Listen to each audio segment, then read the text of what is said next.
Hi friends, I'm Tilak. You're watching Tech Very Unique, and today we're going to see how to change the font color on your Canva Sheets on your mobile phone. And if you're new to this channel, make sure to click on subscribe and below. We just quickly move on to the video. How to change the font color in your Canva Sheet Mobile, just going to show in this video.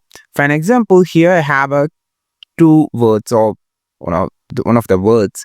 Just need to change the font color. First of all, select the font or select the word. You just need to change the color.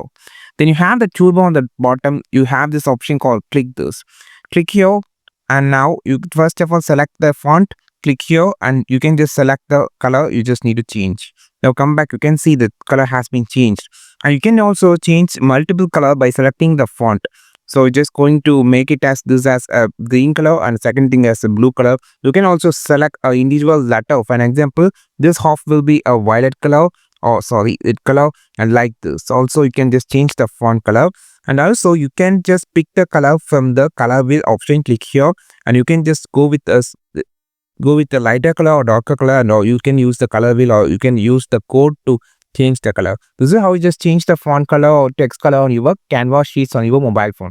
I think this video helped you a lot. Like this video, share this video, subscribe this channel. We will meet our next video with the super valuable content. This is Tilak signing off from Tech Made Unique. Have a wonderful day.